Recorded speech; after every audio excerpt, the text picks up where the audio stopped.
Teater 1 telah dibuka. Bagi Anda yang telah memiliki karcis, silakan memasuki ruangan teater. Selama ada yang namanya kopi, orang-orang dapat menemukan dirinya di sini. Kamu yang meracik semua kopi di sini? Iya. Saya kesini untuk memberikan sebuah tantangan khusus untuk Anda. Cuma satu house blend dan 100 juta jadi milik kamu. As simple as that. Duit tantangan 100 juta jadi 1 miliar, apanya yang susah sih? Gue gak ngerti deh apa yang ada di otak lu, Ben. Hah? Sakit tuh. Karena kalau emang ada orang yang bisa bikin kopi paling enak di Jakarta ataupun di Indonesia, ya orang itu pasti gue. Jadi Anda bilang Perfecto kopi terbaik di dunia. Apa dasarnya? Maksud Anda ada kopi yang lebih baik dari Perfecto? Iya. Saya nggak pernah bercanda soal kopi. Nggak mungkin lah nggak ada rahasianya. Maksud lo apa? Tiba-tiba datang ke filosofi kopi, lo ngancurin usaha yang udah gue bangun sama Jody selama bertahun-tahun. Kalau lo nggak datang, semua nggak akan kacau kayak begini. Jod, orang waras macam apa sih yang ngebandingin kopi dari biji terbaik nih yang disiapkan dengan cara paling sophisticated? Dengan pengalaman gue bertahun-tahun, ilmu yang gue timba kemana-mana, sama kopi yang diseduh langsung sama petani kampung. Coba lo jelasin sama gue. Mulut lo tuh... Kalau kamu ngerasa udah ngelakuin yang terbaik, mungkin sekarang kamu harus terima. Ben, your coffee perfect.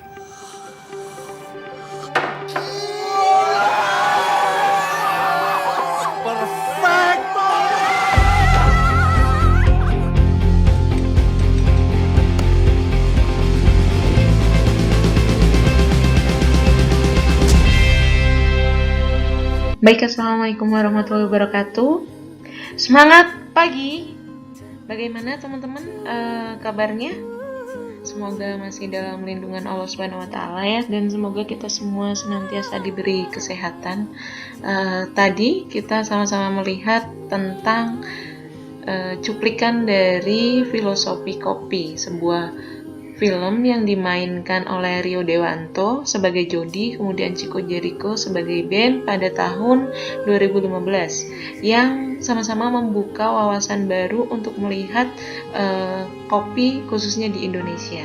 Jadi teman-teman, keanekaragaman Indonesia ternyata tak hanya melulu tentang seni budaya, bahasa, dan suku saja. Kopi adalah salah satu komoditas ekspor terbesar di negara, juga mempunyai keanekaragaman cita rasa. Nih ya, tentang kopi. Kopi sendiri dari bahasa Arab, yaitu kahwah, yang berarti kekuatan. Karena apa? Karena pada awalnya kopi itu digunakan sebagai makanan berenergi. Nah, kopi sendiri merupakan minuman hasil seduhan biji kopi yang telah disangrai dan dihaluskan menjadi bubuk. Kopi merupakan salah satu komoditas di dunia yang dibudidayakan lebih dari 50 negara. Dua varietas yang paling terkenal adalah satu, kopi Robusta, yang kedua adalah kopi Arabica. Teman-teman mungkin udah sering mendengar ya tentang kopi Robusta dan kopi Arabica. Nah, bisa dilihat di sini gambaran dari peta cita rasa dan aroma kopi Indonesia. Gambar ini menjelaskan bahwa setiap daerah itu memiliki karakteristik cita rasa kopi yang khas ya, yang membedakan dengan kopi dari daerah lain. Ini ya, bisa dilihat sendiri. Kemudian mungkin teman-teman bertanya, kenapa sih Bu bisa gitu? Nah, karena kopi itu merupakan tanaman yang sangat unik dan sensitif. Cita rasa pada minuman kopi bisa berbeda berdasarkan faktor-faktor yang mempengaruhi tanamannya, buahnya, hingga penanganan pasca panennya. Itu yang menyebabkan kenapa cita rasa kopi bisa berbeda-beda setiap kopi atau setiap daerahnya. Kemudian kita ngomongin tentang ilmu ilmu kimia nih. Jadi memang sulit untuk menentukan ternyata senyawa apa ya Bu yang paling berperan penting dalam perbedaan karakteristik aroma itu. Itu belum bisa dijawab, tapi teman-teman beberapa sumber mengatakan bahwa ada beberapa faktor yang mempengaruhi kenapa cita rasa dari kopi bisa berbeda setiap daerahnya. Yang pertama adalah tentunya varietas kopi. Hingga saat ini perlu teman-teman ketahui bahwa setidaknya ada 140 spesies tanaman kopi, 140 spesies. Baik itu galur murni, artinya dari garis keturunan langsung, maupun spesies hibrida, ya. Hibrida itu adalah persilangan antar spesies. Dan ternyata kopi Arabica itu merupakan jenis kopi yang mempunyai spesies turunan yang paling banyak di antara kopi-kopi lain. Kemudian yang kedua, tadi kan yang pertama varietas kopi, yang kedua adalah teroir tanaman kopi. Apa itu teroir? Secara konsep ini pengertiannya adalah pemahaman yang utuh terhadap seluruh faktor alam yang ada di lokasi pemanenan, seperti contohnya adalah struktur tanah, kemudian bentuk kemiringan tanah, kemudian bagaimana iklim di tempat tersebut, cuacanya seperti apa, sinar mataharinya, ketinggian dari tanahnya, curah hujan, sampai dengan faktor angin.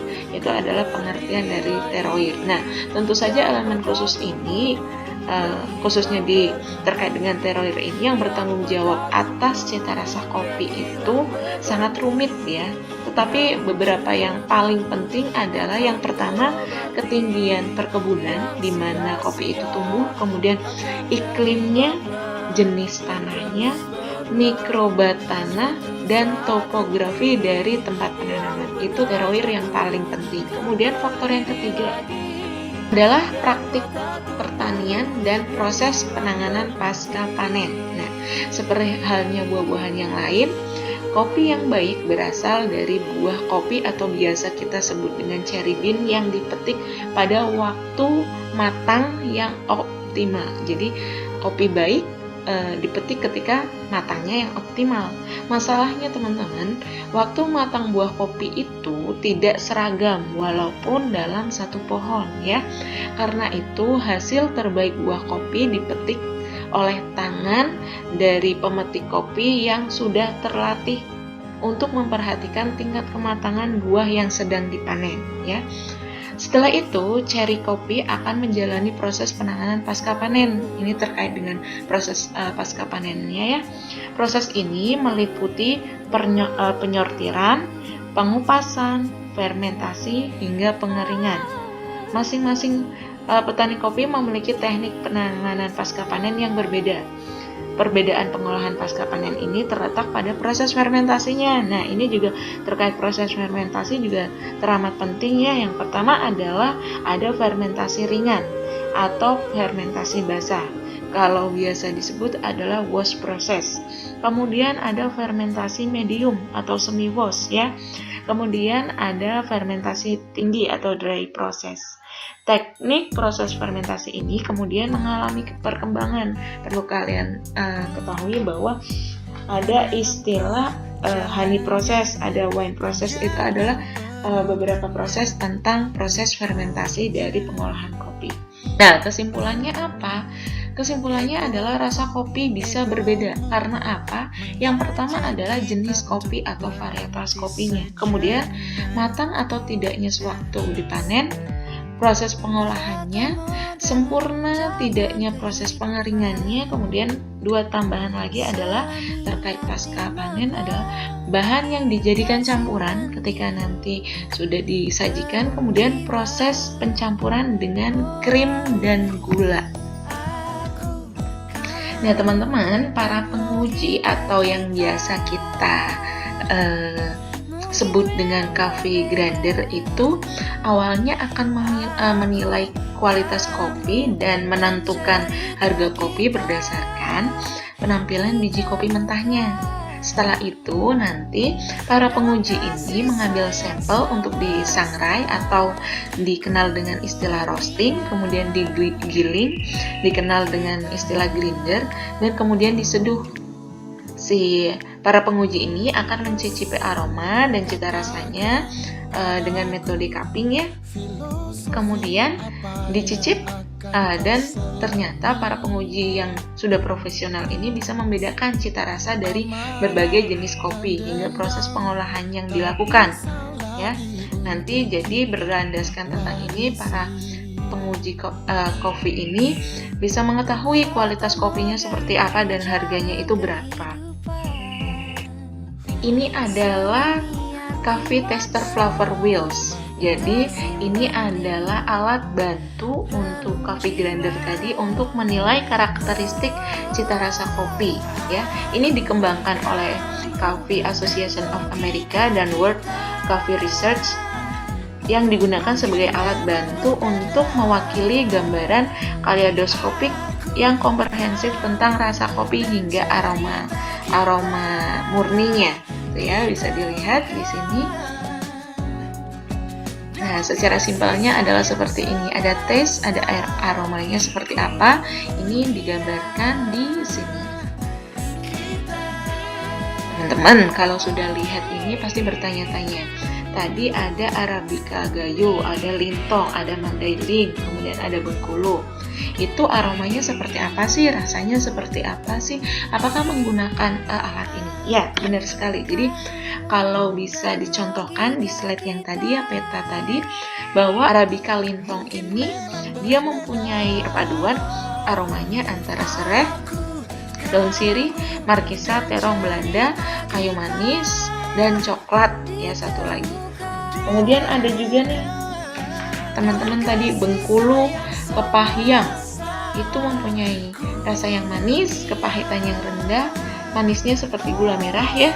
Kemudian ada aroma tembakau dan cengkehnya. Seperti itu bisa dipahami ya teman-teman ya. Nah,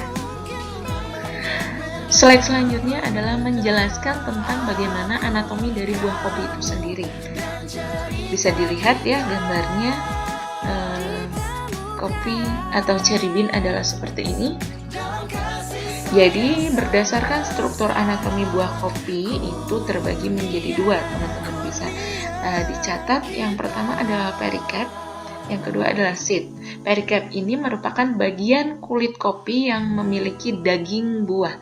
Itu ya, yang di atas kulit luar, daging dan gula, lendir itu masuknya adalah pericarp. Kemudian seed adalah bagian biji kopi yang nantinya akan diekstraksi menjadi seduhan kopi.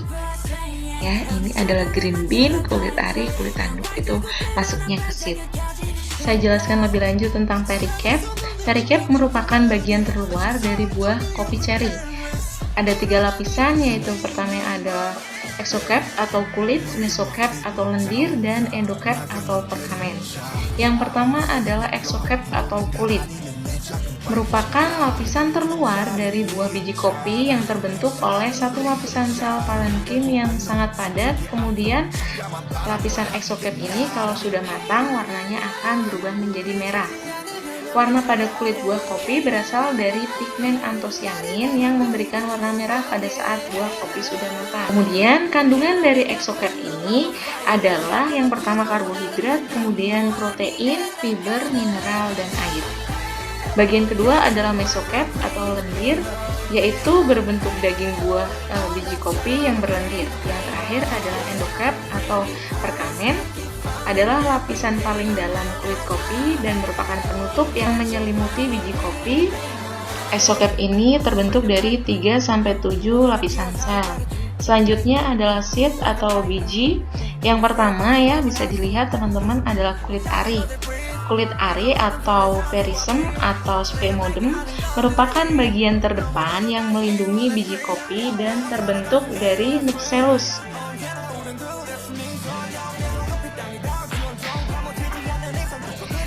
Pada umumnya kita sering melihat parchment ini pada proses roasting ya, dan bahkan sering kali kita menemukan roast bean yang masih terdapat kulit ari di dalamnya. Selanjutnya adalah endosperm. Ini merupakan jaringan pertama terhadap benih kopi dan hanya terdiri dari satu jaringan ya. Kandungan eksodem ini sendiri adalah kafein, trigonelin, asam niacin, asam klorgenat, kemudian oligosakarida, dan sebagian protein, mineral, serta lipid. Terakhir adalah embrio atau merupakan biji kopi yang nantinya akan menjadi embrio atau benih bagi tanaman kopi itu sendiri untuk berproduksi. Umumnya memiliki dua bagian biji kopi ya, bisa dilihat sendiri. Ini adalah klasifikasi kopi secara taksonomi. Kopi termasuk dalam kingdom plantae, kemudian filumnya adalah Tracheophyta, kelasnya Magnoliosidae, kemudian ordernya adalah Gentianales, kemudian familinya adalah Rubiaceae, kemudian genusnya adalah Coffea. Spesiesnya perlu teman-teman ketahui bahwa genus kopi ini mencakup hampir 70 spesies, tetapi hanya ada 2 spesies yang ditanam dalam skala luas di seluruh dunia, yaitu yang tadi saya bilang adalah Arabica dan Robusta. Itu adalah variannya, sementara sekitar 2% total produksi dunia itu berasal dari spesies lain, termasuk Liberica dan Excelsa. Melihat gambar yang di sebelah ya, jadi ada beberapa spesies kopi yang sangat terkenal, diantaranya adalah Robusta, Arabica, Excelsa, dan Liberica. Saya jelaskan perbedaan dari masing-masing kopi. Jadi kopi Arabica merupakan kopi yang memiliki ciri ukuran yang lebih besar dan bentuknya oval. Kandungan kafein pada kopi Arabica lebih rendah dibandingkan jenis kopi yang lain, namun rasa dan aromanya itu lebih nikmat. Kopi Arabica sendiri tumbuh pada ketinggian 600 sampai 2000 meter di atas permukaan laut pada suhu 15 sampai 24 derajat Celcius dengan perhatian khusus. Karena perlu diketahui bahwa kopi Arabica ini sangat mudah terserang hama dan mudah rusak jika tidak ditangani dengan baik. Ciri-ciri kopi Arabica yang khas adalah aromanya yang wangi, sedap, mirip dengan percampuran buah dan bunga, kemudian memiliki rasa asam yang tidak dimiliki oleh kopi jenis Robusta, memiliki body atau rasa kental saat disesap di mulut. Selanjutnya, rasa kopi Arabica lebih mild atau halus, dan kopi Arabica juga dikenal mempunyai rasa yang pahit. Selanjutnya adalah kopi Robusta. Kopi Robusta ini merupakan jenis kopi yang memiliki kadar kafein yang tinggi, yaitu 22%. Kopi Robusta biasa tumbuh di dataran dengan ketinggian 400 sampai 700 di atas permukaan laut pada temperatur 21 sampai 24 derajat Celcius. Kopi Robusta ini memiliki bentuk biji yang oval dengan ukuran yang lebih besar dibandingkan dengan kopi Arabica dan yang lainnya. Kemudian aroma kopi Robusta tidak seharum kopi Arabica. Ciri khasnya adalah memiliki rasa yang lebih seperti coklat, baunya menghasilkan bau yang khas dan manis, warnanya bervariasi sesuai dengan cara pengolahannya, kemudian memiliki tekstur yang lebih kasar dari Arabica. Selanjutnya kita akan membahas tentang Liberica ya. Teman-teman bisa dilihat bahwa Liberica itu memiliki ukuran yang lebih besar, hampir 2 kali lipat dari kopi Arabica. Jenis kopi ini memiliki kelebihan yaitu bisa tumbuh di lahan yang gambut. Kemudian meskipun kopi Liberica memiliki kualitas yang rendah, namun memiliki harga yang lebih mahal. Karena untuk mengolah kopi Liberica ini jauh lebih susah dibandingkan dengan jenis kopi yang lainnya. Di Indonesia sendiri, mungkin teman-teman biasa mendengar istilah kopi Liberica ini dengan sebutan kopi buah nangka, karena bentuknya yang besar seperti buah nangka. Kemudian ciri khasnya adalah dia memiliki aroma yang seperti sayur-sayuran ya. Terakhir, kopi Excelsa. Kopi Excelsa ini sangat unik. Karena apa? Karena dia menghasilkan berbagai macam rasa, yaitu pahit, manis, dan asam bercampur menjadi satu. Nah, ini adalah perbandingan antara kopi Arabica dan Robusta. Intinya adalah yang perlu teman-teman ingat bahwa Arabica ini jenis kopi yang tidak mudah untuk dirawat ya. Sedangkan untuk yang Robusta adalah jenis kopi yang lebih mudah ditanam dan dirawat. Untuk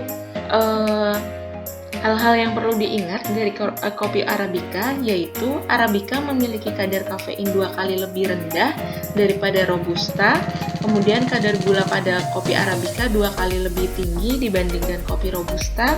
Arabica juga memiliki acidity lebih tinggi dibandingkan Robusta. Kopi Arabica harganya lebih mahal dibandingkan kopi Robusta dikarenakan tadi ya sulit merawat sehingga waktu panennya atau hasil panennya juga sedikit. Kemudian biji kopi Arabica bentuknya oval dan ukurannya sedikit lebih besar dibandingkan biji Robusta. Itu yang perlu kalian ingat dari ciri khas Arabica dan Robusta. Untuk kandungannya bisa dilihat sendiri di sini. Jadi kafeinnya sudah sangat jelas ya. Tadi juga saya sudah sampaikan bahwa Robusta memiliki tingkat kafein yang lebih tinggi dibandingkan dengan kopi Arabica. Ini adalah alasan kenapa dari tadi saya lebih menekankan ke kopi Arabica dan kopi Robusta. Ya, sedikit cerita, jadi kopi yang familiar di Indonesia seperti teman-teman ketahui adalah Robusta dan Arabica. Sedikit cerita bahwa sebelum akhir abad ke-19, sebenarnya Arabica adalah primadona dari semua kopi di dunia.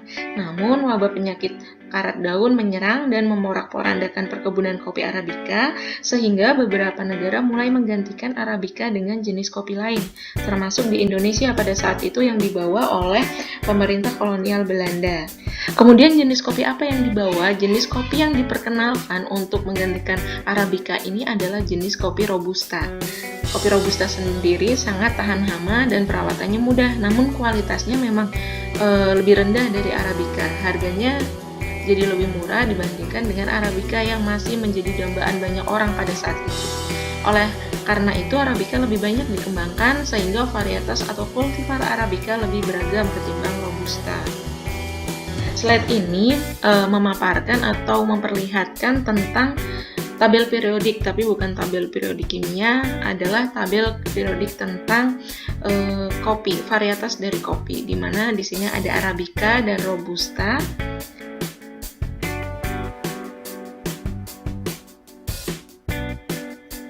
Jadi setiap spesies kopi, contohnya di sini adalah Arabica dan Robusta, itu memiliki banyak varietas atau subspesies ya.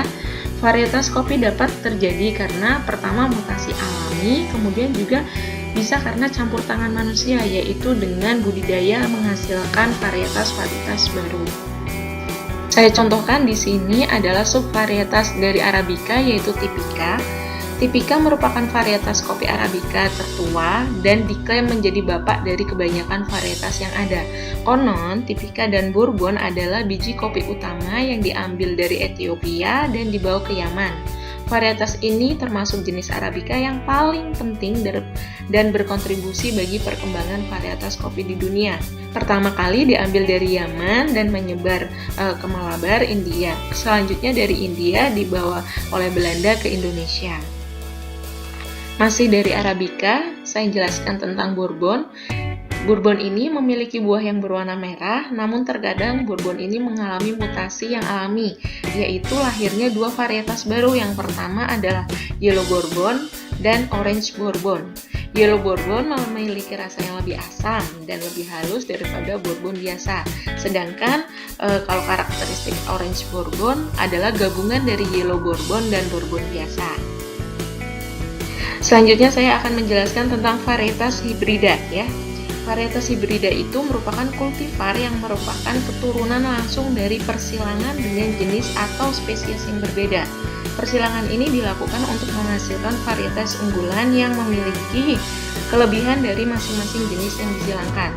Selain itu, varietas hibrida atau proses hibrida ini juga bertujuan untuk melahirkan tanaman yang baik dan tahan terhadap hama, kondisi tanah maupun iklim di suatu tempat tertentu, tempat kopi itu ditanam. Berikut adalah beberapa varietas kopi hibrida yang populer ya, khususnya di dunia perkopian. Yang pertama adalah Timor.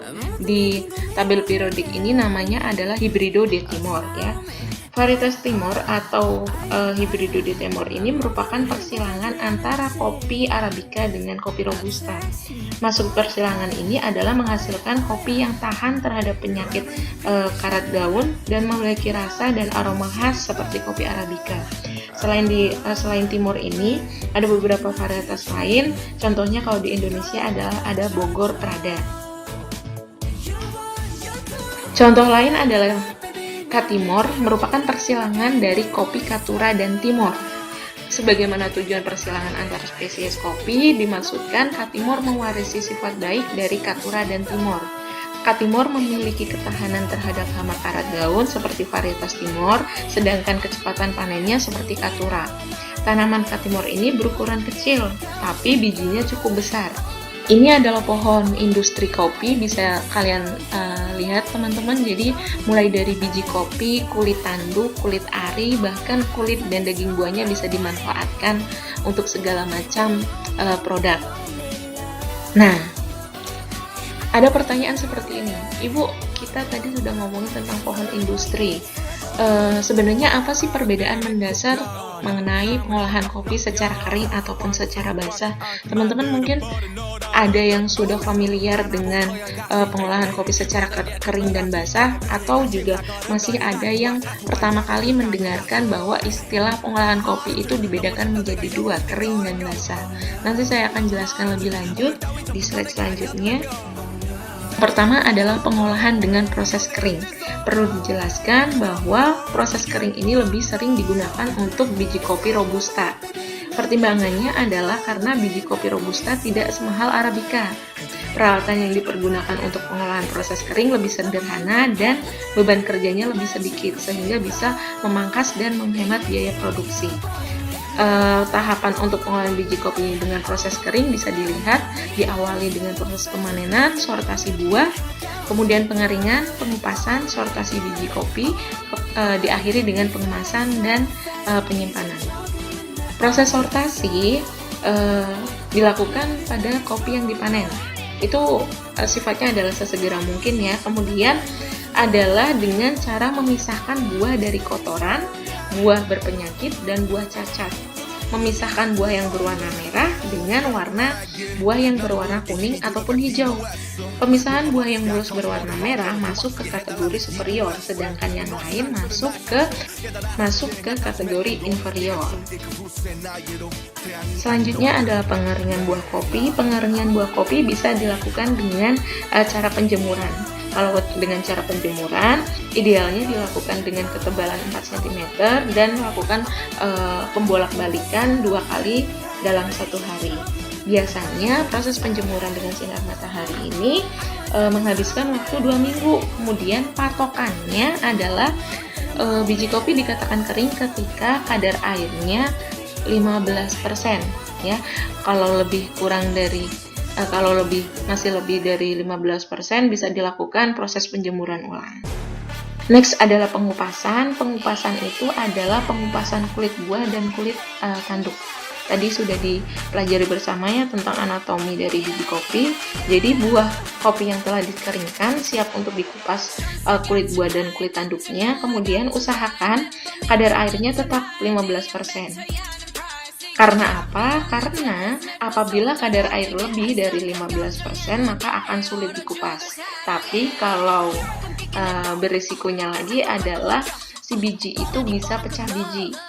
Pengupasan sendiri bisa dilakukan dengan 2 cara. Yang pertama bisa dengan ditumbuk, namun memiliki kelemahan yaitu persentase biji pecahnya tinggi, dan yang kedua adalah mesin huller. Nah, kalau dengan mesin huller ini resiko pecah bijinya bisa diminimalisir. Tahapan selanjutnya adalah sortasi dan pengeringan. Setelah buah kopi dikupas, kemudian dilakukan sortasi lagi. Fungsinya adalah apa? Fungsinya adalah memisahkan sisa kulit buah, kulit tanduk, biji kopi pecah, dan kotoran lainnya. Nah, di sini kadar airnya diharapkan adalah 12%. Jika belum 12%, lakukan pengeringan lanjutan, bisa dijemur, bisa menggunakan alat. Dan apabila kadar airnya lebih tinggi ditakutkan akan mudah terserang jamur karena setelah itu masuk dalam proses pengemasan dan penyimpanan. Selanjutnya adalah pengolahan dengan proses basah. Alasannya adalah berbanding balik dengan Robusta ya, karena kita tahu sendiri bahwa kopi jenis Arabica ini mempunyai harga yang cukup tinggi sehingga biaya pengolahan yang dikeluarkan masih sebanding dengan harga yang akan diterima. Berikut saya jelaskan tentang masing-masing tahapannya. Diawali dengan proses pemanenan oleh petani, kemudian melakukan sortasi ya.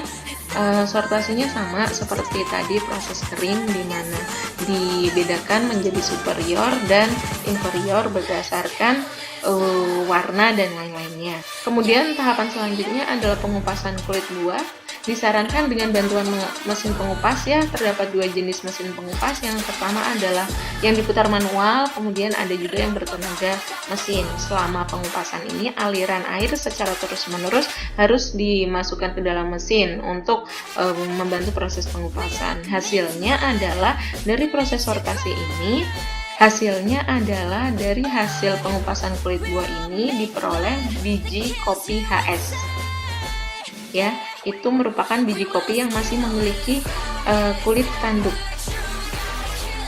Kemudian dari biji kopi HS itu dilakukan fermentasi.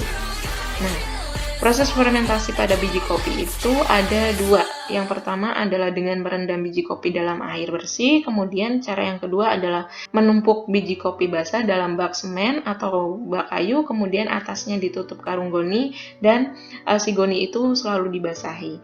Lamanya adalah sekitar 12-36 jam. Kemudian proses fermentasi itu bisa diamati dengan melihat lapisan lendir yang menyelimuti kopi tadi. Apabila lapisan lendir sudah hilang, maka proses fermentasi dikatakan selesai. Setelah itu dilanjutkan dengan proses pencucian dengan air bersih. Fungsinya adalah untuk membuang sisa-sisa lendir yang masih menempel pada kopi.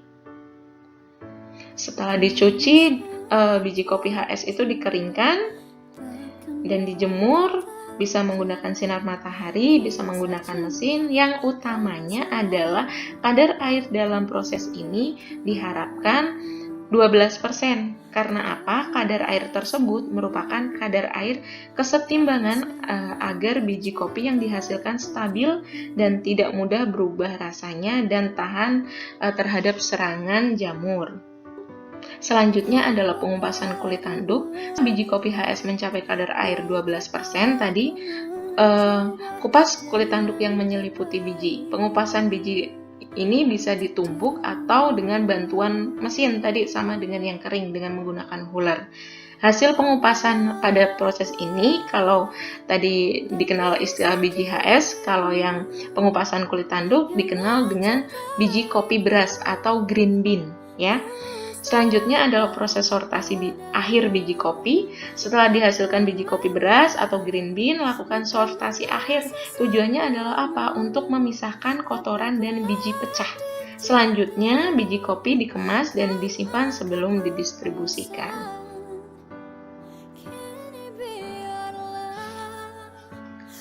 Untuk memperjelas perbandingan antara proses kering dan proses basah, silahkan dilihat pada slide yang ini. Jadi utamanya perbedaannya adalah ada proses fermentasi di sini ya. Nah, ini ada proses fermentasi. Kalau tadi literatur pertama antara 12 sampai 36 jam, literatur yang ini adalah 36 sampai 96 jam. Pertanyaannya adalah, apa sih pentingnya proses fermentasi? Dan faktor-faktor apa sih yang mempengaruhi proses fermentasi itu sendiri? Jadi, teman-teman, proses fermentasi itu memiliki tujuan untuk melepaskan lapisan lendir yang masih melekat pada kulit tanduk sehingga mengurangi rasa pahit. Ada 3 hal yang terjadi ketika proses fermentasi, yaitu yang pertama, pemecahan getah komponen mucilage. Di sini artinya adalah proses pemecahan komponen lapisan lendir yaitu protopektin dan gula. Kemudian proses pemecahan komponen lapisan lendir tersebut akan menyebabkan biji kopi akan terlepas dari proses permukaan kulit tanduk. Yang kedua adalah komponen gula terpecah menjadi senyawa asam. Selanjutnya adalah terjadi kesempurnaan warna, terutama warna pada lapisan kulit menjadi lebih coklat. Jadi sebagai tambahan informasi ya, secara sederhana, jadi proses fermentasi itu apa? Proses fermentasi adalah proses yang menghasilkan reaksi kimia yang melibatkan mikroorganisme lain yang membantu proses penguraian sesuatu. Dalam hal ini adalah kopi untuk menghasilkan sesuatu yang berbeda. Mikroorganisme pada proses fermentasi ini akan membantu berkembangnya kopi sehingga mengeluarkan banyak zat, banyak enzim, gula, dan lain-lain. Kemudian tujuannya selain yang tadi saya paparkan adalah untuk mengubah gula menjadi alkohol yang kemudian akan menguap ketika dijemur dan dapat mendesak pertumbuhan mikroorganisme yang ada di dalam udara sehingga tidak dapat mengubah gula menjadi asam sitrat atau asam cuka pada kopi. Faktor-faktor yang mempengaruhi proses fermentasi ada beberapa karena ini terkait dengan mikroorganisme. Faktor yang pertama dan paling penting adalah jumlah inokulum bakteri. Kemudian tadi ya berkaitan dengan lama fermentasi, kopi itu sendiri atau substrat medium, suhu, oksigen, air, dan tidak kalah penting adalah pH. Terkait dengan proses fermentasi ini, ada satu jenis kopi yang melakukan proses fermentasi dengan menggunakan bakteri di saluran pencernaan, yaitu kopi luwak. Mari kita lihat bersama video tentang kopi luwak.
Teman-teman tadi sudah lihat ya, jadi proses fermentasi ini juga dilakukan pada kopi luwak, khususnya adalah di dalam organ pencernaan luwak itu sendiri. Kemudian, kopi luwak itu secara pengertian merupakan buah kopi matang pohon yang dimakan oleh luwak, yaitu sejenis musang, kemudian dikeluarkan sebagai kotoran luwak, tetapi biji-biji kopi tersebut tidak tercerna sehingga bentuknya masih dalam bentuk biji. Jadi, di dalam perut luwak itu biji kopi mengalami proses fermentasi dan dikeluarkan lagi dalam bentuk biji bersama dengan kotoran-kotoran luwak. Selanjutnya biji kopi ini akan dibersihkan kemudian diproses seperti biasa seperti kopi pada umumnya. Nah, luwak yang digunakan ini tidak semua jenis luwak atau musang pada umumnya, tetapi ada beberapa yang utamanya adalah gemar memakan buah kopi. Contohnya adalah luwak binturong, itu adalah jenis luwak yang suka makan kopi. Kemudian apa yang berbeda? Di sini bisa dilihat bahwa secara kandungan banyak yang berbeda antara buah kopi segar, biji kopi dengan feses luwak. Kenapa itu bisa terjadi? Karena tadi ada proses fermentasi di dalamnya. Kemudian hal yang berbeda adalah tentang rasa. Diklaim bahwa rasa kopi luwak itu memiliki rasa yang sangat halus, tidak ada rasa getir sama sekali dan ada sedikit asam buah yang menyegarkan. Rasa akhir atau aftertaste-nya dari kopi ini sangat clean, tidak meninggalkan getir sama sekali. Kemudian secara singkat bisa diringkas bahwa kadar kafein dan protein pada biji kopi luwak sedikit lebih rendah daripada kopi biasa, sedangkan kadar lemak pada kopi termahal ini sedikit lebih tinggi dibandingkan dengan kopi pada umumnya. Nah, di Indonesia sendiri terdapat beberapa penghasil kopi luwak, yaitu daerah Gayo di Aceh, Sidikalang di Sumatera Utara, Pagar Alam di Sumatera Selatan, ada di Lampung juga, di Garut juga ada, kemudian di Toraja, ada juga di Kintamani, kemudian di Lembang, setahu saya juga ada ya kemarin kakak tingkat kalian PKL di sana. Itu tadi pendahuluan tentang kopi, kita masuk ke pengolahan kopi, dan ini adalah salah satu tahap pengolahan kopi yang sangat amat penting, yaitu roasting. Nah, kita lihat sama-sama bagaimana proses pengolahan kopi dengan cara roasting ini.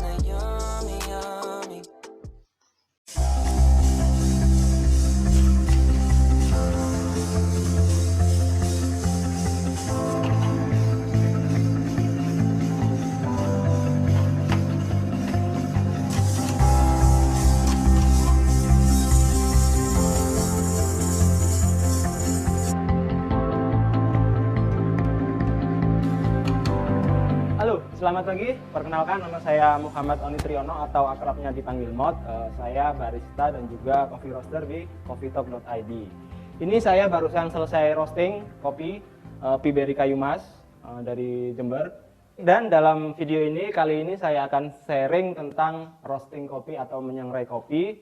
Dan di sini sudah ada mesin roasting yang biasa saya gunakan, yaitu mesin sangrai karya Nor Coffee Roaster dari Mas Kusnandar di Jember. Ini kapasitas 500 gram, maksimal 750 juga bisa. Dan ini adalah mesin yang setiap harinya saya pakai untuk merosting di coffeetalk.id.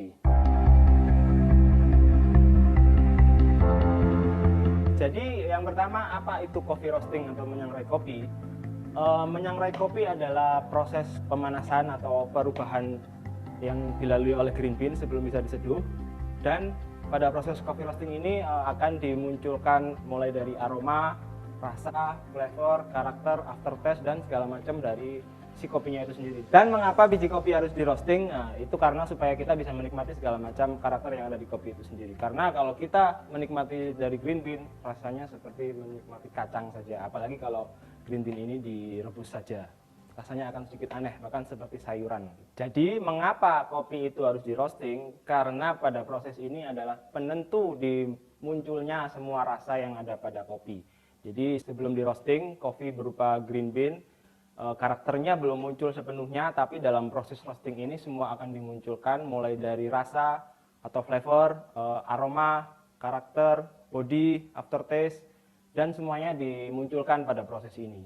Mungkin sekilas proses roasting terlihat sepele, yaitu hanya memanaskan green bean dengan mesin seperti ini. Selesai, hanya ditunggu sampai green bean berubah menjadi kecoklatan atau seperti ini. Tapi sebenarnya untuk menghasilkan kopi green bean dengan karakter yang maksimal atau optimal, banyak faktor yang mempengaruhi. Sebelum memulai roasting, ada dua hal yang harus diperhatikan. Yang pertama yaitu mesin roastingnya dan juga kondisi green bean. Sebenarnya roasting bisa dilakukan dengan teflon, tapi hal itu agak sulit dikontrol semua variabelnya. Maka dari itu diciptakanlah sebuah mesin yang di sini sehingga kita bisa mengontrol mulai dari putaran drumnya, suhu, dan juga alat untuk mendinginkan mesinnya. Mesin mempunyai karakter yang berbeda-beda, setiap mesin mempunyai karakter yang berbeda-beda, dan seorang roaster harus mengenal dengan baik semua mesinnya. Istilahnya kalau seorang roaster itu, mesin ini adalah kekasihnya. Yang kedua yaitu green bean. Kita tidak mungkin mendapatkan roast bean yang enak atau kopi yang nikmat dari bahan baku atau green bean yang kurang maksimal. Jadi di sini sudah ada dua green bean dengan proses yang berbeda. Ini natural dan ini wash proses. Jadi yang perlu diperhatikan dari green bean yaitu kadar air. Idealnya kadar air sebelum siap di roasting adalah kurang lebih antara 11-12%. Yang kedua yang perlu diperhatikan yaitu density atau kepadatan dari biji kopi ini sendiri. Dan juga pastinya harus bebas defek ya, karena mulai dari sini sudah harus dilakukan sortasi terhadap defek karena defek sangat mengganggu dari nantinya untuk segelas kopi kita. Ada tips untuk mengenali green bean yang baik, yaitu untuk mengenali defek tentunya bisa dilihat secara langsung. Defek yang umum antara lain adalah misalnya ada kutu atau biji pecah, itu mungkin harus bisa dihilangkan. Yang kedua, mengenali kadar air. Kopi yang basah biasanya ketika dipegang gini kemudian dilepas, itu masih ada yang menempel. Tapi sedangkan kopi yang kadar airnya sudah ideal, ketika dilepas gini semuanya jatuh. Kemudian untuk tips untuk mengukur density, density itu istilahnya mengukurnya misalnya kepadatan per 1 liter. Jadi berat kopi per 1 liter. Jadi kalau kita punya wadah 1 liter, kita masukkan green bean, kemudian kita timbang berapa berat green bean yang ada di situ. Nah, untuk tipnya sendiri, kadang-kadang ada green bean yang masih basah di dalam, tapi di luar sudah kering. Tips untuk mengenali, kalau saya biasanya sih menggigit dari green bean ini sendiri, sama seperti roast bean. Jadi biasanya orang untuk mengenali karakter rasa dari roast bean, orang mengkeletuknya atau menggigitnya. Sedangkan orang roaster juga biasanya, kalau saya pribadi, menggigit dari si green bean ini sendiri untuk mengetahui sepenuhnya tekstur dari si biji kopi ini sendiri. Nah, sekarang kita akan masuk ke proses roasting. Nah, di sini proses roasting sendiri yaitu proses mulai dari green bean ini berubah menjadi ini, ada beberapa tahapan. Yang pertama, green bean memasuki mesin roasting melalui corong ini sehingga green akan berada di dalam drum. Dan proses pertama yaitu drying, yaitu yang kedua yaitu yellowing, yang ketiga ada first crack. Setelah first crack terjadi roast develop, dan setelah itu ada second crack. Setelah itu biji bisa dikeluarkan. Pada proses drying sendiri setelah green bean masuk, proses drying sendiri adalah proses berkurangnya air yang ada di green bean, sehingga idealnya antara 3 sampai 4 menit prosesnya. Kemudian yellowing atau biji kopi mulai berwarna kekuningan, terjadilah first crack. Pada first crack ini biji kopi sudah mulai berwarna agak kecoklatan. Setelah first crack, ini grafiknya perubahan yang terjadi pada si kopi ini sendiri cukup cepat. Jadi apabila tidak hati-hati, setelah first crack biasanya target yang ditentukan di awal itu biasanya meleset. Jadi setelah first crack biasanya api dikecilkan untuk memudahkan kita mengkontrol roast develop seperti apa yang kita inginkan. Inti dari first crack adalah biji kopi mulai mengeluarkan panas, tidak lagi menerima panas, dan itu ditandai dengan bunyi letupan seperti popcorn, dan itu cukup banyak beriringan. Dan setelah mau masuk ke proses first crack ini mulai muncul aroma-aroma yang menyenangkan, aroma-aroma manis, aroma buah-buahan. Dan dari letupan first crack itu semakin menggairahkan, semakin nikmat aroma yang muncul. Setelah first crack beberapa saat biasanya akan diiringi dengan second crack, dan pada second crack ini warna biji kopi sudah mulai agak gelap. Dan ciri dari second crack sendiri tidak serenyah letupan pada first crack, tapi hanya sekedar istilahnya mungkin sisa-sisa dari first crack munculnya di second crack. Kebiasaan dari saya dalam roasting kopi yaitu tidak sampai second crack, karena pada second crack ini biji kopi sudah terlalu agak gelap sehingga semua karakter yang ada di kopi banyak tertutupi oleh rasa pahit itu sendiri. Jadi biasanya saya first crack lebih sedikit, kurang lebih 2 atau 3 menit setelah first crack saya sudah mengeluarkan kopinya untuk dilakukan pendinginan. Nah, ini ada beberapa contoh hasil roastingan saya barusan. Ini proses natural dan ini proses full wash. Sekilas dari warnanya hampir sama. Sedikit tips untuk mengenali antara proses natural dan full wash, di mana pada proses natural kulit tanduk atau kulit tengah di bagian tengah kopi ini biasanya sudah hilang. Sedangkan pada proses full wash ini masih ada. Nah, inilah sedikit salah satu cara mengenali roast bean untuk prosesnya. Nah, kenapa hal ini terjadi? Hal ini dikarenakan karena pada proses natural fermentasinya atau menyerap glukosanya dari si kopi ini cukup banyak, jadi sehingga lebih mudah terbakar dan lebih cepat hilang. Sedangkan pada proses full wash, glukosa yang terkandung di kulit tengah ini lebih sedikit, jadi dia agak lebih awet.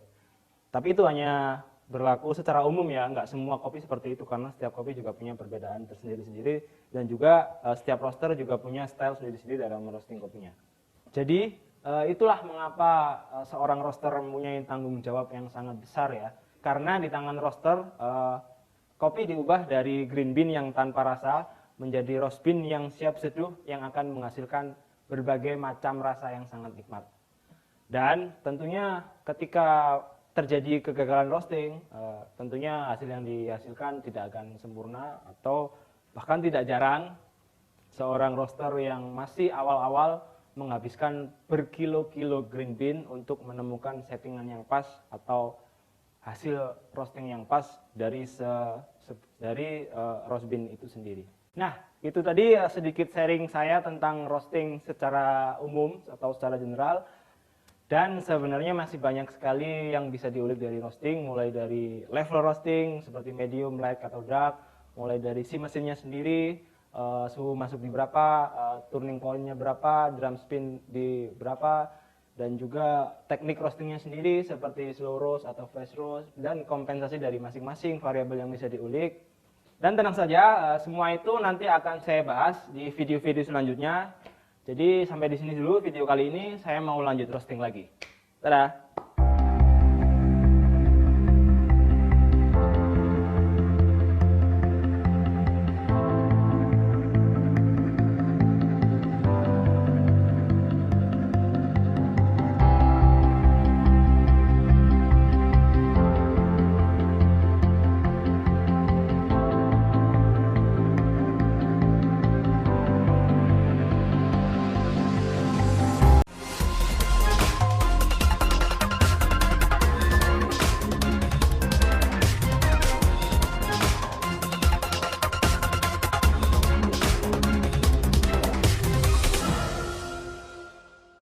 Selamat sore Coffee Lovers, ketemu lagi dengan saya, Mod, barista dan coffee roaster di coffeetalk.id.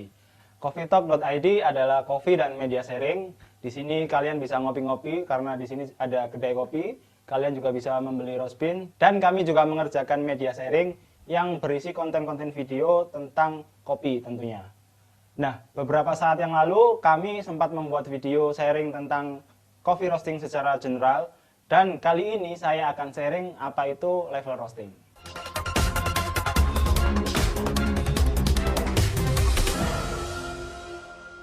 Level roasting adalah derajat kematangan biji kopi yang biasanya dilihat atau diidentifikasi dari warna. Secara umum ada 3 level roasting, yaitu light, medium, dan dark. Ketika kita membeli kopi kemasan seperti ini, selain tanggal roasting, biasanya akan diinformasikan level roasting. Seperti ini ada light, medium, atau dark. Akan tetapi beberapa roaster hanya memberikan informasi kopi ini baiknya untuk diseduh secara manual brew atau filter, atau untuk keperluan espresso. Roast bean untuk keperluan filter biasanya mempunyai level roasting light sampai dengan medium. Sedangkan untuk keperluan espresso biasanya mempunyai level roasting medium sampai dengan dark. Dan berbicara mengenai roast bean untuk keperluan filter atau espresso, menurut saya itu lebih kepada profile roasting. Karena untuk kopi yang diseduh secara filter sendiri, nggak harus menggunakan level roasting light sama dengan medium. Biji kopi yang di roasting dark sebenarnya atau medium to dark juga bisa diseduh dengan cara filter. Jadi menurut saya, kopi yang diseduh untuk keperluan filter atau espresso itu adalah profile roasting yang mengulik lebih detail bagaimana kopi itu di roasting. Dan nanti ke depan saya akan membahas apa itu profile roasting, karena pada video kali ini saya ingin secara spesifik membahas apa itu level roasting.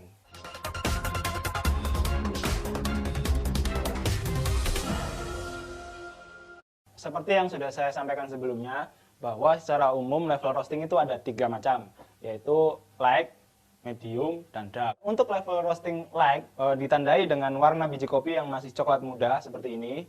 Kemudian belum ada minyak kopi yang muncul, dan kopi yang di roasting light roast biasanya didapatkan hanya sesaat atau beberapa detik setelah first crack, kopi langsung dikeluarkan.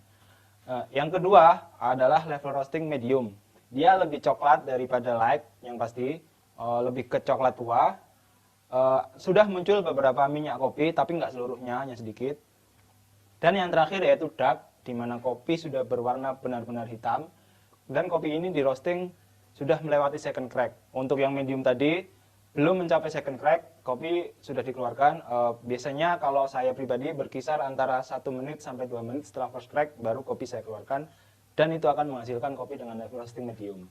Selain 3 level roasting utama ini, ada juga level roasting di antara ketiga level ini, yaitu misalnya light to medium dan medium to dark. Seperti ini, tadi pagi saya sudah merosting, yang saya roasting pada level medium to dark. Jadi ini lebih gelap daripada medium, kalau bisa dilihat di sini. Ini saya maksudkan karena karakter kopi ini adalah kopi kayu wen, di mana aroma dan body dari kopi ini akan lebih muncul pada level roasting medium to dark.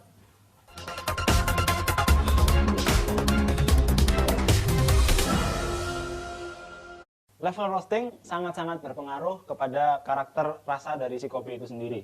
Jadi selain origin atau daerah asal kopi, level roasting juga harus diperhatikan ketika kita ingin membeli roast bean.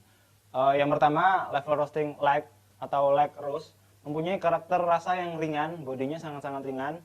Kemudian bahkan seperti teh, acidity lebih dominan, aromanya floral, kemudian kadang sedikit nutty karena dia agak-agak light ya, jadi dia kopi belum begitu matang. Tetapi light roast ini, apabila kalian ingin benar-benar mendapatkan karakter dari si originnya kopi ini sendiri, light roast adalah pilihan yang tepat untuk kalian coba. Yang kedua adalah level roasting medium. Pada level roasting ini semua rasa bisa muncul, balance, manisnya udah mulai keluar, acidity-nya masih ada, bodinya juga mulai keluar. Maka dari itu banyak para roaster yang menggunakan level roasting medium sebagai roastingan dasarnya. Seperti pada Coffee Talk, saya juga menggunakan roastingan dasarnya, base-nya adalah medium. Nah, kalau kalian ingin request level roasting yang lain, bisa diatur. Kalian kontak saja, nanti akan saya buatkan sesuai request kalian. Dan yang terakhir adalah level roasting dark, di mana karakter rasa yang dominan adalah body atau kadang pahit. Acidity bahkan tidak muncul sama sekali karena sudah tertutup oleh rasa pahit itu sendiri. Karena kopi cenderung kosong kalau di level roasting dark. Dan kopi level roasting dark ini biasanya memang khusus untuk campuran susu atau creamer, sehingga ketika dicampur dengan susu atau creamer, rasa kopi atau karakter kopinya masih muncul. Dan biasanya bagi kami untuk keperluan yang untuk milk base atau campur susu, kami hanya menggunakan medium to dark. Tidak dark seperti ini. Kenapa? Karena kami juga masih ingin memunculkan karakter rasa dari si kopi itu sendiri ketika tercampur dengan susu. Dan nanti setelah ini saya akan mengeluarkan kopi medium to dark yang emang khusus untuk campuran susu. Jadi teman-teman nanti bisa mencicipinya. Dan dalam waktu dekat kami akan merilis kopi dengan roastingan medium to dark yang emang khusus digunakan untuk minuman espresso base. Jadi teman-teman nanti bisa mencicipinya.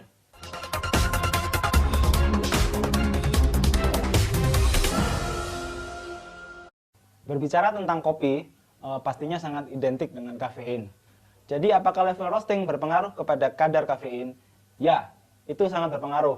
Kopi yang di roasting pada level light roast akan lebih berat daripada kopi yang di roasting pada level medium ataupun dark. Misalnya, untuk mendapatkan 10 gram kopi pada level light roast, membutuhkan biji yang lebih banyak untuk kopi pada level medium ataupun dark. Kenapa? Karena kopi semakin di roasting semakin gelap, itu bijinya akan lebih ringan. Jadi ketika sudah tersaji ke dalam gelas, itu kafeinnya ya tipis lah ya. Kalau menurut AIAI itu katanya cincai lah ya, beda tipis. Nah, itu tadi sharing saya tentang level roasting. Semoga bisa bermanfaat bagi kalian untuk menentukan biji kopi yang akan kalian pilih ketika menyeduh kopi. Tentunya agar sesuai dengan selera masing-masing, terutama untuk level roasting. Next, kami akan sharing tentang apa itu profil roasting. Jadi tetap di coffeetalk.id, subscribe channel kita agar nggak ketinggalan. Coffeetalk.id, connect, learn, share.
Gitu ya, jadi roasting kopi ini merupakan proses yang sangat menentukan cita rasa kopi yang akan dinikmati, sehingga dapat dikatakan bahwa tahapan roasting ini merupakan proses yang sangat krusial dibandingkan dengan semua tahapan pengolahan kopi. Cita rasa kopi mampu divariasikan sesuai dengan selera, tergantung pada bagaimana proses roasting dilakukan. Jadi pengertian dari roasting kopi itu sendiri merupakan memasak kopi. Pada dasarnya roasting adalah proses pengeluaran air dalam kopi, mengeringkan dan mengembangkan bijinya, kemudian mengurangi beratnya, memberikan aroma pada kopi tersebut. Itu adalah pengertian dari roasting kopi itu. Kemudian yang perlu teman-teman ketahui bahwa ketika kopi dimasak atau ketika kopi dalam keadaan di roast tadi, ada suatu reaksi kimia yang menyertai sehingga karakteristik biji kopi pun berubah. Lebih lama biji kopi itu dimasak, maka semakin banyak pula bahan kimia yang berubah karakteristiknya. Dan kopi itu sendiri juga akan berubah dari dia bisa menyerap panas sampai menghasilkan panas selama proses roasting. Reaksi kimia kopi pada saat di roasting ini menciptakan berbagai komponen yang mempengaruhi pada cita rasa kopi ya. Ketika kopi di roasting, kopi berubah menjadi warna coklat. Teman-teman bisa lihat di sini ada tingkatan kecoklatannya. Itu akan berpengaruh terhadap apa? Terhadap cita rasa kopi. Dan semakin lama proses roasting, maka warnanya jauh akan lebih gelap. Bisa dilihat di sini ada light roast, medium dark, dark roast. Itu adalah macam-macam dari tingkat atau level roasting kopi ini. Namun bagaimanapun merosting biji kopi bukanlah hal yang sangat sederhana dan sangat mudah. Saya ulang lagi tahapan-tahapan ketika melakukan roasting. Yang pertama adalah memastikan bahwa green bean kopi yang akan di roasting berada pada tingkat kadar air 11% dan setelah proses roasting kadar airnya 4%. Kalian harus mengenali karakteristik kopi yang akan di roasting dan dirancang atau tentukan rasa terbaik kopi yang dihasilkan oleh green bean tersebut. Jadi teman-teman mau light, medium dark, dark roast itu harus ditentukan di awal. Buang rasa-rasa yang dianggap mengganggu pada kopi, misalnya rasa greasy, karboni, woody, atau gangguan lain yang nantinya akan mengganggu rasa itu sehingga kopi itu tidak gosong. Green bean atau biji kopi mentah lalu dimasukkan ke mesin roasting, kemudian lakukan pemanggangan green bean sampai kopi berubah warna secara bertahap dari hijau ke kuning ke kecoklatan, terus coklat muda, coklat tua, coklat kehitaman sampai dengan hitam. Nah, tingkatan ini harus disesuaikan dengan level yang teman-teman ingini di sini. Kemudian, rasakan perubahan aroma biji kopi pada setiap menit proses roasting dan pastikan juga terjadi 2 kali letupan atau biasa kita sebut dengan crack. Ada first crack, adalah letupan pertama, ada second crack, itu adalah letupan kedua. Lakukan roasting dengan menggunakan 3 tipe dasar roasting yang bergantung pada warna biji kopi, suhu roasting, waktu selama roasting berlangsung. Ini adalah derajat penyangkaian. Sebenarnya slide sebelumnya sudah menjelaskan bagaimana level dari roasting itu. Saya jelaskan biar lebih jelas. Tadi juga berdasarkan video tadi ya, tingkatan roasting paling umum dijadikan patokan terutama di Indonesia ada 3, yaitu light roast, medium roast, dan dark roast ya. Tingkatan ini biasanya paling pas dalam pemanggangan kopi Arabica. Nah, saya jelaskan lagi bagaimana level roasting. Yang pertama adalah light roast atau coklat muda. Pada tingkatan roasting ini, cita rasanya asam, aroma sangrai kurang tercium. Tahapan pertama biji kopi yang telah disangrai beberapa menit akan sedikit mengembang. Light roast merupakan fase dalam roasting yang memiliki tingkat kematangan paling rendah. Biji kopi akan memiliki warna coklat terang karena proses penyerapan panas yang dilakukan tidak terlalu lama. Minyak juga tidak muncul pada biji kopi dan biji kopi cenderung kering. Light roast ini memiliki suhu biji kopi berkisar antara 180 derajat Celcius sampai dengan 205 derajat Celcius. Nah, pada 205 derajat Celcius terjadi first crack tadi ya, letupan pertama. Pada saat itu pula proses roasting harus dihentikan. Kopi yang di roasting pada tingkatan ini memiliki keasaman dan kafein yang sangat tinggi. Tingkatan roasting ini cocok bagi orang-orang yang menyukai rasa kopi yang mencolok karena memiliki ciri khas seperti citrusy, easy, dan buttery. Kemudian yang kedua adalah medium roast. Pada tingkatan roasting ini, cita rasa terasa manis, aroma asap penyangrean sangat tajam tercium, karena biji kopi banyak mengeluarkan asap. Warnanya makin gelap sampai berminyak dan kandungan gulanya mulai berkarbonasi. Medium roast sendiri merupakan tingkatan roasting yang paling banyak digunakan ya. Biji kopi akan berwarna gelap apabila dibandingkan dengan light roast yang tadi, tetapi lebih terang apabila dibandingkan dengan dark roast. Sama seperti light roast, pada medium roast biji kopi tidak mengeluarkan minyak pada permukaan. Medium roast ini memiliki suhu biji kopi sekitar 210 derajat Celcius sampai dengan 220 derajat Celcius. Pada suhu tersebut adalah suhu di mana first crack usai, namun belum terjadi second crack. Selain kafein yang rendah, medium roast menghasilkan kopi yang cenderung balance aroma, balance keasaman, dan menghasilkan banyak rasa. Dan yang terakhir adalah dark roast, merupakan tingkatan paling matang pada proses roasting kopi. Apabila melebihi tingkatan ini, teman-teman pasti tahu, jadi rasanya tidak enak, cenderung kegosong gitu ya. Warna biji kopi ini akan lebih gelap bila dibandingkan dengan tingkatan-tingkatan sebelumnya. Pada dark roast, biji kopi hasil roasting mengeluarkan minyak pada permukaan. Tadi ya, kalau pada light dan medium tidak ada minyak, kalau dark roast sudah mengeluarkan minyak. Kemudian, rasa kopi juga akan cenderung pahit dan menutupi rasa khas dari masing-masing kopi. Dark roast selesai di roasting ketika second crack usai dan terjadi ketika suhu sekitar 240 derajat Celcius. Nah, dark roast ini biasanya dikonsumsi oleh penyukai kopi dengan kekentalan kopi yang tebal, itu sangat cocok dengan profil dark roast ini.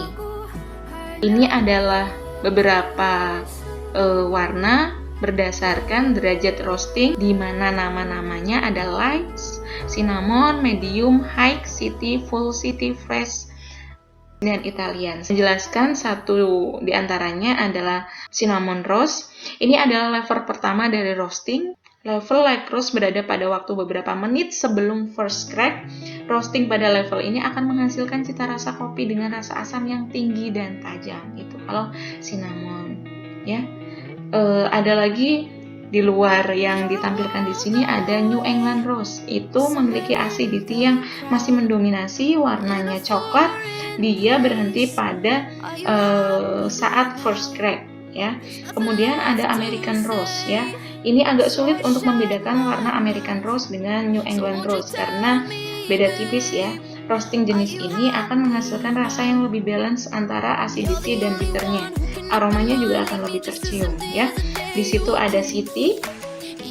City roast ini memiliki ciri khas bahwa ada warna coklat tua, warna biji lengkap gelap dari American roast. Kemudian roasting kopi pada level ini akan menghasilkan rasa yang balance dan lembut. Aromanya juga akan lebih terasa dari American roast. Roasting kopi level city roast ini banyak disukai oleh hampir seluruh masyarakat di dunia. Ada juga full city roast di mana memiliki warna coklat yang lebih gelap, kemudian sudah sedikit oily atau berminyak, menghasilkan acidity dan bitter yang balance. Kemudian full city ini berhenti saat second crack. Aromanya akan sangat terasa pada roasting level ini. Sudah jelas ya, itu beberapa penggolongan berdasarkan warna dari kopi itu sendiri. Nah, ini adalah penyangraian atau tadi kita menyebutnya dengan istilah roasting. Tujuannya adalah mensintesakan senyawa-senyawa pembentuk cita rasa dan aroma khas kopi yang ada di dalam biji kopi itu sendiri. Tadi secara umum dibagi menjadi 3, yaitu light roast, medium roast, dan dark roast. Nah, ini adalah rangkumannya ya. Diuraikan di sini ada parameter karakteristik keasaman, kemudian karakteristik aroma, badi atau kekentalan, warna, tingkat kematangan, minyak pada biji kopi itu sendiri, suhu biji kopi, kemudian ada ciri khas yang membedakan dengan tingkat roasting yang lain, dan kesesuaian teknik racikan.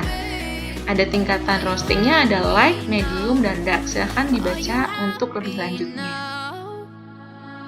Jadi teman-teman, ternyata kandungan kopi setelah disangrai atau setelah di roasting itu berbeda. Di sini bisa dilihat antara kopi beras dengan kopi sangrai, kadar airnya sangat amat menurun ya, karena tadi ada proses penyangkaian, kafeinnya, kemudian lemaknya juga berubah, gulanya berubah, selulosanya sampai N dan kadar abunya berubah. Yang tidak kalah penting, tadi saya sudah mengajarkan tentang level-level roasting adalah brewing time. Nih, jadi untuk teman-teman yang akan menjadi barista atau tertarik dengan dunia perkopian, brewing ini merupakan proses yang juga berpengaruh terhadap cita rasa ataupun aroma dari kopi. Apa itu brewing time? Brewing time atau cara pembuatan kopi dengan teknik manual brew. Nanti kalian akan tahu tentang kopi bukan lagi sekedar tuang, kemudian seduh, kemudian diaduk yang seperti dilakukan biasa ya, kopi instan. Namun mulai saat ini teman-teman akan mengetahui dan mempelajari tentang teknik manual brew atau teknik penyajian kopi dengan cara manual diseduh tanpa mesin yang biasa dilakukan oleh barista di coffee shop. Bisa dilihat di sini teman-teman, jadi manual brew itu ada banyak caranya. Ada French press, pour over, aeropress, siphon, dan lain-lainnya. Saya jelaskan satu-satu. Di sini ada French press, biasa disebut dengan coffee press. Teknik dalam penyajian kopi ini dibuat menggunakan gelas khusus. Jika teman-teman melihat bentuk gelasnya, ada alat penekan di bagian tutup gelasnya, maka itu alat yang disebut French press. Cara penyeduhannya adalah dengan mendiamkan kopi selama kurang lebih 4 menit, kemudian menakar 60 gram untuk 1 liter air. Setelah itu, tekan bagian atasnya perlahan hingga ampas kopi tertekan ke dasar. Setelah itu, segera tuangkan kopi ke dalam cangkir selagi masih fresh. Itu adalah teknik French press. Kemudian teknik pour over, yang biasanya disebut dengan drip V60. Teknik manual brewing ini menggunakan alat berupa corong gelas berbentuk V ya, bisa dilihat sendiri dengan kemiringan 60 derajat dengan guratan-guratan di dalam corongnya. Dalam penyajiannya, seorang barista biasanya akan menyiapkan cangkir, gelas atau keramik V60, filter yang dialaskan pada V60, katel dengan leher yang panjang. Waktu penyeduhannya sekitar 15 menit 30 detik sampai 2 menit 15 detik. Caranya adalah dengan meletakkan V60 di atas cangkir, kemudian taruh kopi pada V60 sudah dilapisin filter tadi. Terakhir tuangkan air panas dari ketel dengan gerakan memutar. Gerakan memutar ini perlu dilakukan agar kopi teraduk sempurna ya. Selanjutnya adalah aeropress. Alat yang digunakan seperti 2 tabung yang disatukan ya, bisa dilihat teman-teman. Teknik yang lebih praktis untuk teman-teman yang suka traveling. Bahannya juga tidak mudah pecah dan mudah dibawa kemana-mana di dalam ransel dan koper. Jadi bagaimana cara pembuatan kopinya adalah menggunakan tekanan udara. Teman-teman bisa dilihat bahwa alatnya seperti suntikan, ya nggak? Seorang barista biasanya menekan kopi yang sudah diberi air panas sehingga tersaring dan tersaji ke dalam cangkir. Kemudian ada siphon. Penyajian kopi ini menggunakan metode memasak kopi pada tabung khusus. Tabungnya bisa dilihat, sehingga posisi yang ada adalah kopi di bagian atas, sedangkan air di bagian bawah. Dan rumah spiritus diletakkan di bagian alat siphon, itu ya, ada rumah spiritusnya. Kemudian air harus dimasak, kemudian saat mendidih air akan naik ke bagian atas tempat teman-teman meletakkan kopi, lalu singkirkan rumah spiritus, aduk kopi, dan kemudian kopi akan meluncur pada tabung di bawahnya. Setelah itu teman-teman dapat menuangkan kopinya ke dalam cangkir. Itu adalah metode siphon. Ada juga dengan teknik cold brew. Cold brew ini membutuhkan waktu kurang lebih 12 jam menggunakan alat khusus. Nah, caranya adalah kopi bubuk ditetesi air es sehingga air kopi akan masuk ke gelas penampung. Setetes demi tetes, cara ini mengurangi tingkat keasaman kopi. Uniknya rasa yang ditimbulkan adalah rasa buah atau kacang-kacangan tergantung dari biji kopi. Ada juga dengan manual brew dengan teknik Vietnam drip, flat back. Kemudian ada cemek dan yang terakhir adalah tubruk. Kalau saya di Jawa sangat familiar dengan kopi tubruk ini. Jadi, kopi tubruk ini merupakan teknik tradisional yang sudah lama dikenal oleh masyarakat Indonesia. Biasanya, kopi tubruk hanya dengan menuangkan kopi dalam cangkir, kemudian diseduh dengan air panas, lalu diaduk dan tunggu beberapa saat hingga bubuk kopi mengendap ke bawah. Berbicara tentang brewing, tadi juga sudah berbicara tentang roasting. Setidaknya ada standar mutu kopi yang harus teman-teman ketahui, itu adalah ini, standar mutu kopi di Indonesia, di mana kadar airnya untuk biji kopi maksimal adalah 8%, kemudian kadar abunya 6%, kealkalian abunya 66%, di mikroskopisnya tidak mengandung campuran apapun, logam berbahayanya harus negatif, mempunyai rasa, bau, warna dalam keadaan normal. Terakhir adalah manfaat dan bahaya kopi. Teman-teman bisa lihat di sini bahwa kopi itu mempunyai manfaat dan juga bahaya. Ya, bahaya kopi salah satunya adalah meningkatkan detak jantung, ya. Kemudian menaikkan asam lambung, ini khususnya untuk teman-teman yang punya mah, melemahkan daya tahan tubuh. Kemudian tidak baik untuk janin dan ibu hamil, insomnia, pusing, fatigue, dan lain-lain. Itu jika teman-teman mengkonsumsinya secara berlebihan. Tetapi yang perlu diingat, kopi juga memiliki banyak manfaat. Salah satunya adalah membantu daya ingat, kemudian membantu fungsi kognitif otak, kemudian membantu membersihkan saluran pencernaan, membantu mengurangi berat badan, ya, mencegah penyakit jantung, menguatkan antioksidan dalam tubuh, mengurangi resiko diabetes, sampai dengan membantu mencegah kanker. Setidaknya ini adalah rangkuman dari perkuliahan kita hari ini. Bagaimana kopi itu tumbuh sampai dengan kita meminum, termasuk brewing tadi, kemudian roasting dan lain-lain tersaji di slide ini. Silakan teman-teman bisa dilihat, bisa diamati, bisa dicatat poin-poin terpenting dalam proses pengolahan kopi. Ada quote terakhir yang diambil dari filosofi Kopi 2, bahwa sukses adalah wujud kesempurnaan hidup. Itu diambil dari filosofi Perfecto, dan perkuliahan kali ini ditutup dengan sebuah video. Semoga teman-teman bisa mengambil hikmahnya, mengambil ilmunya, dan bisa menerapkan di dunia nyata dan nantinya bermanfaat untuk teman-teman semua. Akhir kata, saya ucapkan terima kasih. Semoga teman-teman masih semangat, selalu sehat, dan sampai jumpa di pertemuan-pertemuan selanjutnya. Saya tutup. Wassalamualaikum warahmatullahi wabarakatuh.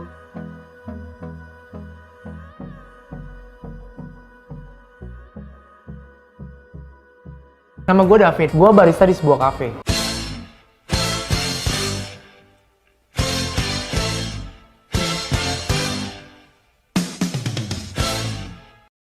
Gue punya beberapa keluh kesah selama gue jadi baburista. Salah satunya itu ada customer yang kelamaan mikir, udah nanya macem-macem, pesen yang paling murah. Halo kak, mesen apa? Kalau strawberry milkshake, strawberry-nya asli apa enggak? Kita pakai es krim strawberry sih kak isinya. Kalau hot chocolate, coklatnya dari negara mana tuh? Kalau mocha panna cotta, gimana sih rasanya? Nah, latte atau cappuccino nih menurut kamu nih yang rekomendasi. Nah, kalau jam-jam segini nih, yang paling enak kita minum apa sih sebenarnya? Buzz Lightyear atau Buzz Lightning nih sebenarnya nih? Aduh, jangan marah dong. Customer adalah raja. Yang paling murah deh, yang paling murah. Maksudnya yang paling murah apa? Di sini paling murah iced tea kak. Ah, boleh tuh. Saya belum pernah coba tuh iced tea di sini. Less ice ya? Oke, jadi pesanannya iced tea less ice ya kak. Nih kak. Oke. Makasih kak. Halo kak, mau pesen apa? Tambahin lagi dong es batunya. Dikit aja, dikit banget cuma. Kelewatan dikitnya, tambahin lagi udah. Oh, fuck you, fuck you. Fuck you, fuck you.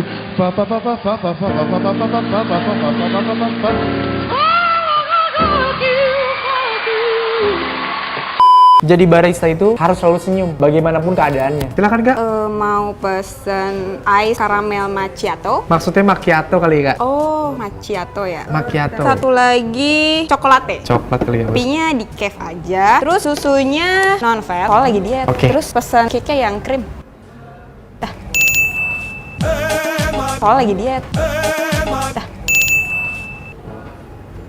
Oke Mbak, nggak jarang customer yang so ngerti kopi. Padahal bedain kopi cafe sama kopi warkop aja masih bingung. Mas, di sini beli kopinya dari mana aja? Kita ada dari Gayo, Wamena, sama Madailing, sama Java. Wamena deh boleh, V60. Suhunya 90 derajat aja, jangan terlalu bold dan watery, medium aja. Oke, sebentar ya Mas.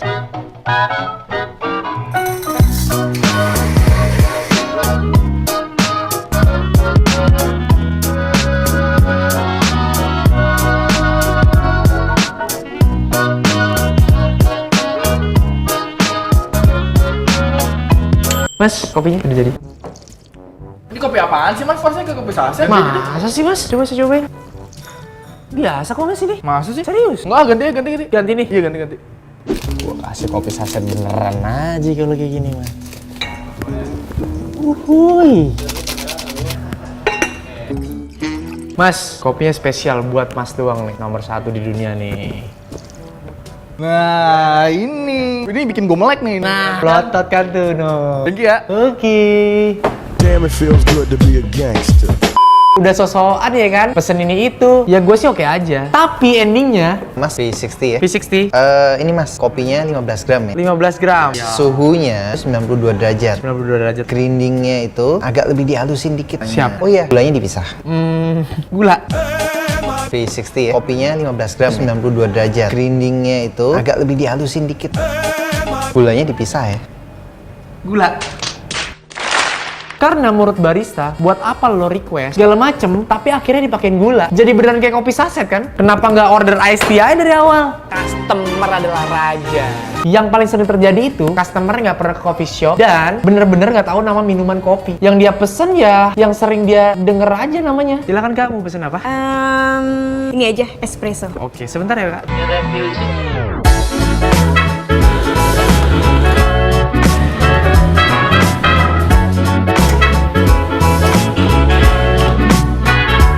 Silakan Kak.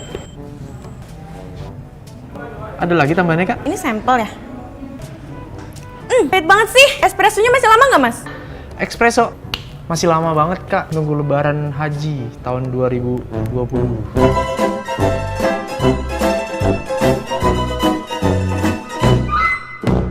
Kalau itu udah aneh, ada lagi yang lebih aneh. Customer pencitraan. Mas, cobain punya sendiri dong. Sini, cobain ya. Kalian fotoin gue. Ayo dong, fotoin dong. Bagus nih, ya. Idih, keren bro. Cakep gak? Cakep. Nih Kak. Kok bentuknya kayak punya Mas? Maksudnya?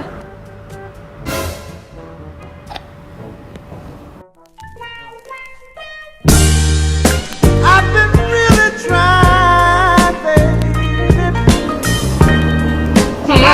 Karena customer adalah raja. so long. And if you feel like I feel, baby. Karena gue barista, gue akan memberikan aftertaste terbaik di setiap cangkir kopi pahit yang diawali dengan cerita manis di saat kita duduk bersama.